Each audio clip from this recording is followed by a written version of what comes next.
주님께서 여러분과 함께 또한 사제의 영과 함께 루카가 전한 거룩한 복음입니다. 주님 영광 받으소서.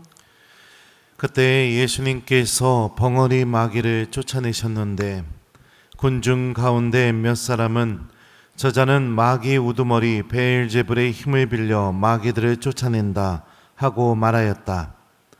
다른 사람들은 예수님을 시험하느라고 하늘에서 내려오는 표징을 그분께 요구하기도 하였다. 예수님께서는 그들의 생각을 아시고 이렇게 말씀하셨다. 어느 나라든지 서로 갈라서면 망하고 집들도 무너진다. 사탄도 서로 갈라서면 그의 나라가 어떻게 버티어내겠느냐. 그런데도 너희는 내가 베엘제불의 힘을 빌려 마귀들을 쫓아낸다고 말한다. 내가 만일 베엘제불의 힘을 빌려 마귀들을 쫓아낸다면 너희의 아들들은 누구의 힘을 빌려 마귀들을 쫓아낸다는 말이냐? 그러니 바로 그들이 너희의 재판관이 될 것이다. 그러나 내가 하느님의 손가락으로 마귀들을 쫓아내는 것이면 하느님의 나라가 이미 너희에게 와 있는 것이다. 힘센 자가 완전히 무장하고 자기 저택을 지키면 그의 재산은 안전하다. 그러나 더 힘센 자가 덤벼들어 그를 이기면 그 자는 그가 의지하던 무장을 빼앗기고 저희끼리 전리품을 나눈다. 내 편에 서지 않는 자는 나를 반대하는 자고 나와 함께 모아들이지 않는 자는 흩어버리는 자다. 더러운 영이 사람에게서 나가면 쉴 데를 찾아 물 없는 곳을 돌아다니지만 찾지 못한다. 그때에 나는 내가 나온 집으로 돌아가야지 하고 말한다. 그러고는 가서 그 집이 말끔히 치워지고 정돈되어 있는 것을 보게 된다. 그러면 다시 나와 자기보다 더 악한 영 7을 데리고 그 집에 들어가 자리를 잡는다. 그리하여 그 사람의 끝이 처음보다 더 나빠진다. 주님의 말씀입니다. 그리스도님 찬미합니다.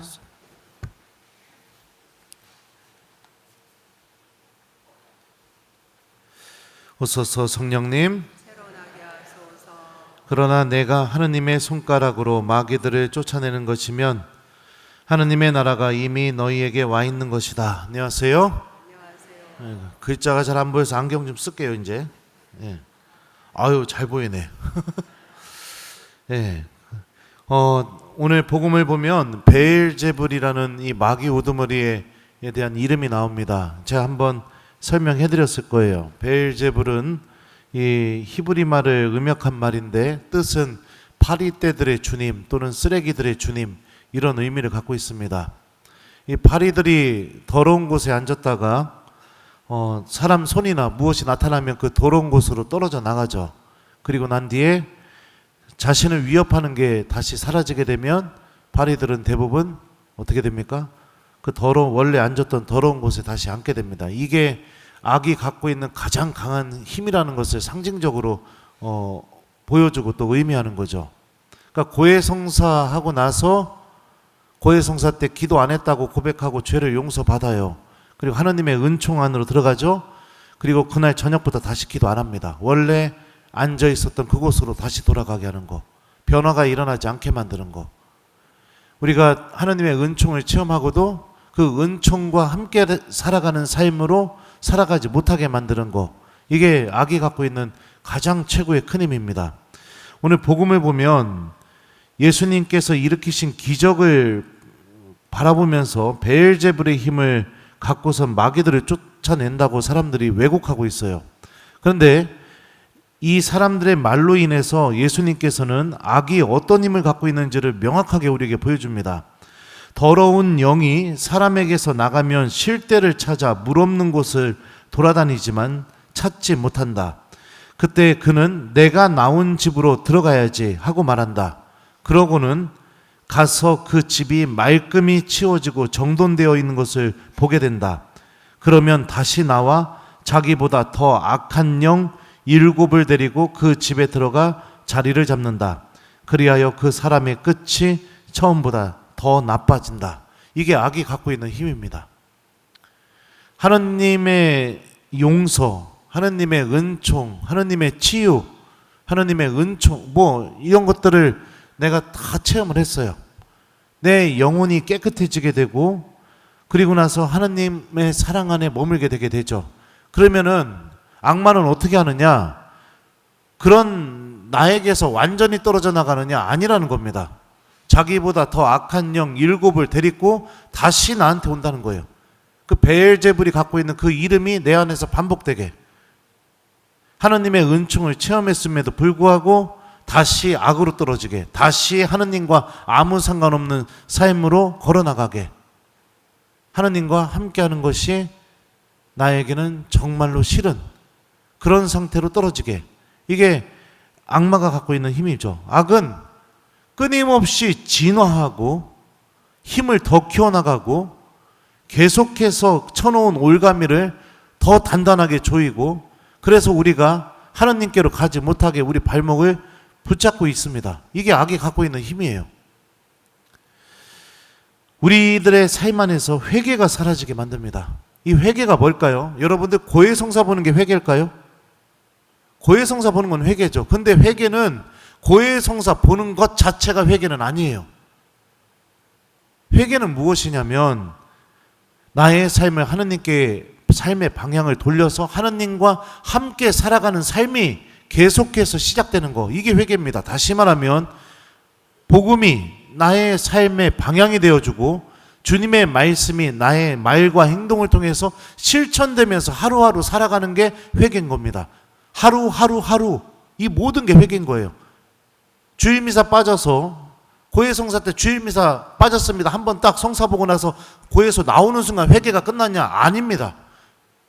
고해소에서 시작돼서 내 삶 안에서 회개는 계속 진행형으로 나아가야겠죠. 근데 그게 이루어지지 않게 하는 거예요.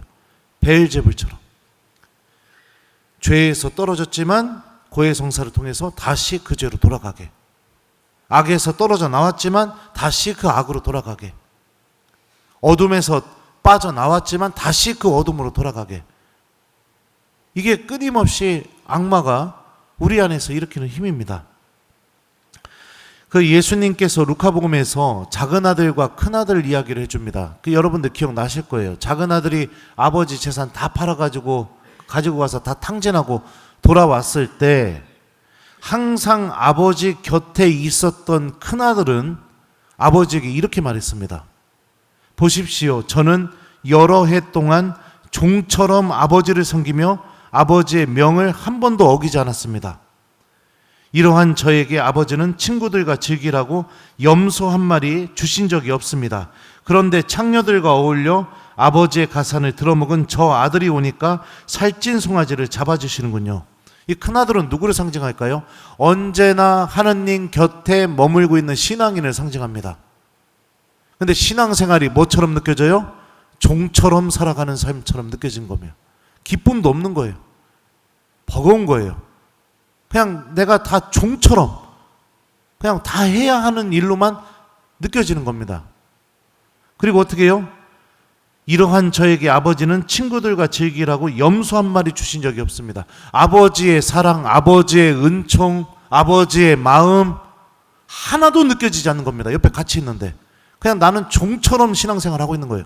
하느님 사랑, 하느님의 은총, 자비, 주님께서 나를 얼마나 소중히 여기시는지 이런 것도 하나도 느껴지지 않는 겁니다. 그리고 어떻게 해요?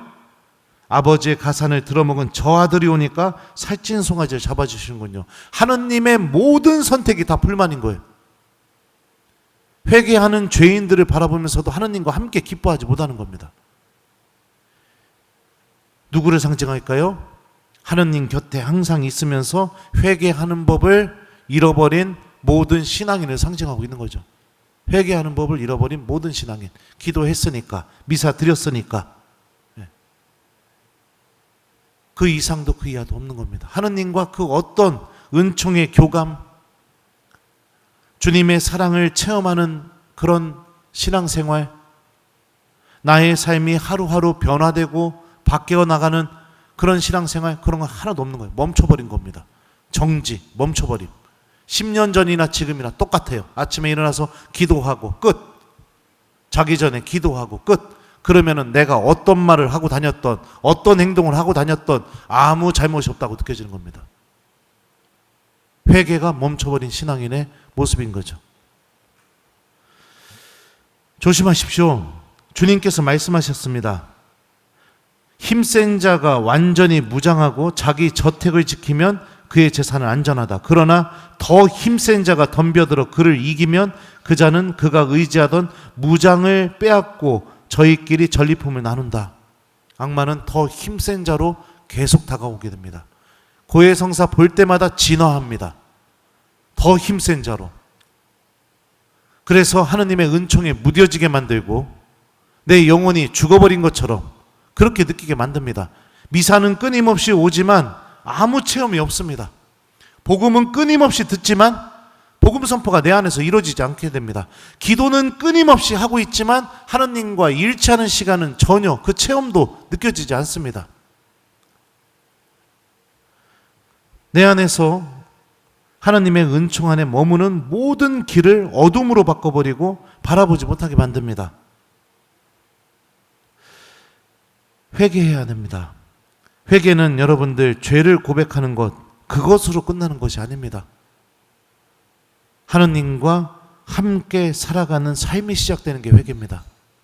성경 안에서 하느님과 함께 살아가는 사람들의 모습이 많이 나오죠. 아브라함, 노아, 모세, 그 사람들의 공통점이 뭘까요?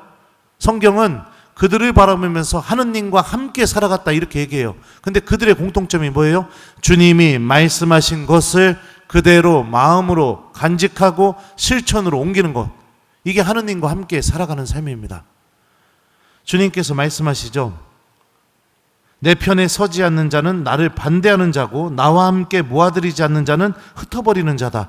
예수님 편에 선다는 것은 무엇이냐면 예수님 말씀을 기억하고 실천하면서 살아가는 삶을 산다는 것을 의미합니다. 미사가 언제 완성이 될까요? 미사의 신비가요? 여러분들 이렇게 미사 드리고 말씀 듣고 그 다음에 신부님이 영성체 주면 그리스도의 몸 하면 아멘 하고 모시고 자리에 돌아가서 기도하고 강복받고 밖으로 딱 나가면은 미사의 신비가 완성이 될까요? 아닙니다. 미사의 신비는 어디서 완성이 되느냐? 여러분들이 성체를 모시고 말씀을 들은 다음에 집으로 돌아가서 가족들에게, 이웃들에게 말씀을 실천하고 성체 안에 담겨있는 예수님의 사랑을 실천하게 될 때 여러분의 삶의 자리 안에서 완성이 되는 겁니다. 신비가. 이 장소는 어떤 장소냐? 하나님을 체험하는 장소입니다. 예수님 편에 서는 것이 얼마나 중요한 것인지를 깨닫는 그 순간인 거예요. 중요한 것은 삶 안에서 실천이 일어나야겠죠. 그러지 않으면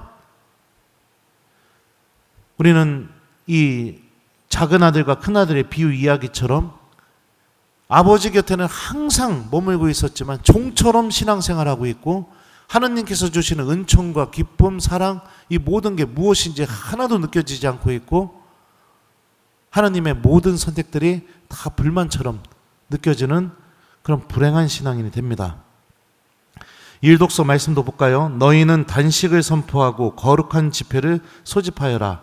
원로들과 이 땅의 모든 주민을 주 너희 하느님의 집에 와 주님께 부르짖어라.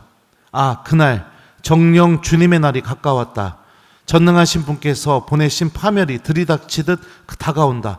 하느님의 날, 주님의 날이 파멸이 들이닥치듯 다가온다고 요엘 예언자가 우리에게 말하고 있어요. 근데 이 파멸이 들이닥치듯이 다가오는 주님의 날을 우리가 준비하고 이 파멸로부터 피할 수 있는 방법이 무엇인지 써있죠. 단식을 하고 거룩한 집회를 소집하고 하느님께 부르짖고 자루옷을 입고 이게 어떤 행동을 하게 될 때 하는 행동일까요?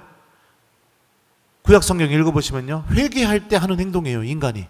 자루옷을 입고 죄를 뒤집어 쓰고 단식을 선포하고 이게 대표적인 예가 어디에 나오죠? 요나서에 나오잖아요. 그죠? 사흘이 지나면 니네베는 무너진다 하니까 어떡합니까? 가축부터 니네베에 있던 모든 주민들이 하잖아요. 단식을 선포하고 자루옷을 뒤집어 입고 죄를 뒤집어 쓰고 그죠? 그리고 어떡합니까? 하느님께 부르짖고 회개만이 파멸로부터, 회개만이 하느님의 분노와 심판으로부터 우리가 벗어날 수 있게 해주는 유일한 길입니다. 그리고 회개만이 바로 예수님 편에 서 있는 신앙인이 되게 해줍니다. 예수님 편에 서 있는 신앙인이요. 그럼 회개는 어떻게 해야 됩니까? 이것도 강론 때 몇 번 말씀드렸어요. 회개하다라는 이 말의 뜻이 어떤 것과 함께 생각하다, 또 어떤 것을 넘어서 생각하다. 이게 회개가 갖고 있는 어원적인 의미라고 했습니다. 주님 말씀과 함께 생각하고 내 삶을 넘어서서 하느님을 만나게 될 그 상황에 대해서 내가 생각해보고, 그러면서 하루하루 주님의 말씀 안에 머물고 삶 안에서 말씀의 열매를 맺어내는 거, 이게 회개입니다. 이게 어렵다면 주님께 부르짖으십시오. 이게 어렵다면 주님 앞에서 도움을 청하십시오. 자루옷을 뒤집어 쓰고, 이게 어렵다면 단식하면서 하느님께 은총을 달라고 청하십시오. 아무것도 하지 않으면서 내가 무엇인가를 형식적인 조건을 채웠다.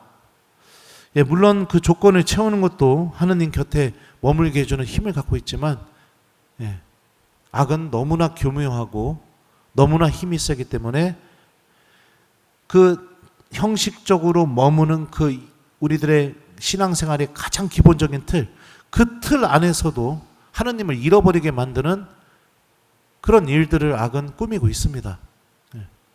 실제로 그렇죠. 아침 기도, 저녁 기도, 묵주 기도, 삼정 기도, 미사까지 다 드렸는데 오늘 하루가 하나님의 은총 안에 있다고 전혀 느껴지지 않고, 나는 이미 기도했음에도 불구하고 내 말과 행동은 하느님 복음과는 전혀 다른 그런 것들을 해내고 있고, 그거는 내가 회개하면서 살아가고 있다는 것이 아니라는 표징이겠죠. 아무튼 사랑하는 교회 여러분들, 우리 예수님 편에 서는 신앙인이 됐으면 좋겠습니다. 예수님 편에 서는 신앙은요, 회개하십시오. 저도 회개하겠습니다. 하루하루 하느님 말씀을 미사 때마다 듣게 되었을 때 그 말씀을 여러분들 배우자와 가족들과 여러분들이 만나는 이웃들에게 꼭 실천하십시오. 꼭 실천했으면 좋겠습니다. 그러지 않으면 주님의 은총을 체험하고도 다시 어둠으로 돌아가고, 주님께 용서를 받았음에도 불구하고 다시 고백했던 그 죄를 또 그 죄로 다시 돌아가게 되고, 하나님의 사랑을 체험했음에도 불구하고 다시 기도하지 않는 삶으로 돌아가고, 예수님의 마음을 깨달았음에도 불구하고 다시 가족들에게 소리 지르고 외면하고 무시하고 그런 삶으로 돌아가고, 끊임없이 악이 쳐놓은 그 그물에서 빠져나오지 못하는 그런 삶으로 우리는 그 삶 안에 머물게 되겠죠. 특별히 또 묵주기도 성월이죠. 우리 성모님 안에서도 답을 찾았으면 좋겠습니다. 성모님의 믿음은 악에서 승리한 믿음이죠. 그 믿음의 원천이 뭐죠? 보십시오. 저는 주님의 종입니다. 말씀하신 대로 저에게 이루어지길 바랍니다. 하느님 말씀이 이루어지기를 바라고 주님의 말씀에 순종하는 믿음, 그 믿음이 악과의 투쟁에서 승리한다는 것을 하느님께서는 성모님을 통해서도 보여주셨죠. 그러니 우리 모두 주님의 말씀을 붙들고 예수님 편에 서서 악이 쳐놓은 이 그물로부터 빠져나와 주님께서 마련하신 빛으로, 은총으로 걸어나가는 신앙인이 되도록 함께 노력했으면 좋겠어요. 오늘 숙제는 여러분들 하느님 말씀을 내가 기억하고 가족들에게 또 이웃들에게 실천하는 하루를 보내기, 이거를 숙제로 드립니다. 그럼 신부님 어떤 말씀을 실천하면 좋을까요? 네, 여러분들이 가장 좋아하는 말씀을 실천해도 좋을 것 같고, 지금 나에게 꼭 필요한 말씀을 실천해봐도 좋을 것 같습니다. 어떤 말씀이든 하나 선택해서 오늘 하루 우리가 만나는 이웃들에게 그 그 말씀을 말과 행동으로 꼭 전하고 또 실천하는 그런 하루를 보냈으면 좋겠습니다.